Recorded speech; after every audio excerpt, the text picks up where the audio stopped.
if we look at the 20th century and we look at the death chart of the 20th century, I think everybody would say, oh yeah, there must be a spike for World War I. Sure enough, there it is, like 25 million. And there must be a big spike for World War II, and there it is, it's like 65 million.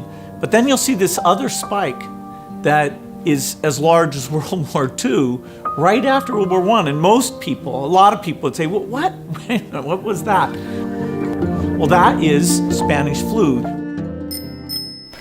Well, today we turn our eyes to the Spanish flu of 1918, which killed around 50 million people worldwide and infected 500 million in hopes of finding out. The human toll of the Spanish flu pandemic was massive. Families and communities were utterly decimated by all the deaths, and funeral parlors were so overrun that many people had to bury their own dead. Of course, nothing happens in a vacuum, so both the response to the pandemic and the pandemic itself affected the economy. Much like today, countless businesses had to close in order to delay the spread, and so many people died that a lot of valuable positions were left empty. Public services like mail delivery and garbage collection were also brought to a dead stop, and crop yields were horrifically low because so many agricultural workers were sick or trying not to get sick. Between that and the First World War, it's remarkable that the Roaring '20s even occurred. Or is it? It's indisputable that the Spanish flu took a major toll on human life, but can the same really be said for its effect on the global economy?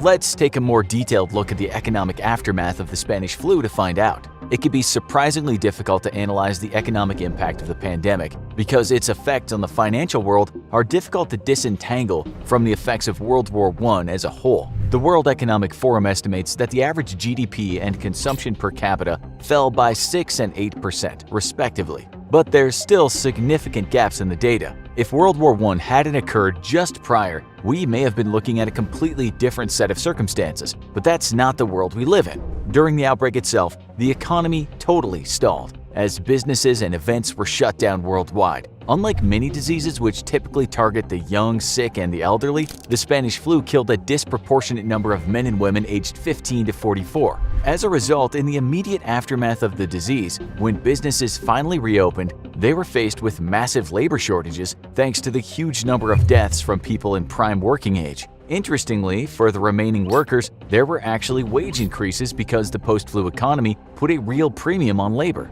In other words, in the aftermath of this global pandemic, a good worker was hard to find, and when you happened to get your hands on one, it was worth a wage increase to retain them. Studies into the effects of the pandemic also found that investment in and use of social security systems rose across the globe. Children born during the outbreak also appeared to perform far lower than children born before or after, often falling into lower socioeconomic groups and experiencing higher rates of physical and mental disability. This arguably had a far longer-lasting impact on the economy than even the deaths. Those who were in poverty or just teetering above the poverty line were much more likely to be locked into destitution by the pandemic. Families lost breadwinners, small businesses were often seriously harmed, and the service and entertainment industries took a real hit. A strange anomaly is the fact that the economy fared better after the Spanish flu than most people did on an individual level. While people lost families and friends, the economy recovered relatively quickly, according to a study from the Federal Reserve Bank of St. Louis. In the words of the study itself,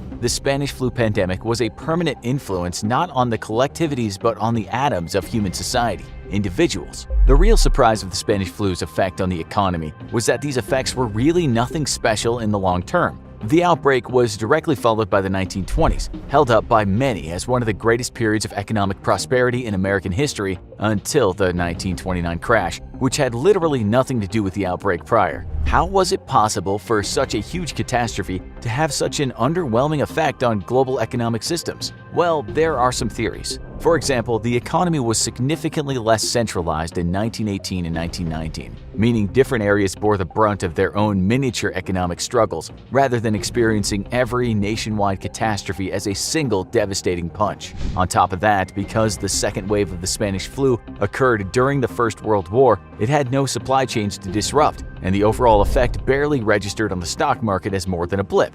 Compared to the 2,000-point Dow Jones drop of recent pandemic, The Spanish flu era Dow barely moved. When the virus finally came to an end in February of 1919, the market immediately began a 50% climb that continued all the way into November of that year. Economically, by the start of the 1920s, you would have barely known that the pandemic had even happened. Well, beyond a 20% increase in housing prices.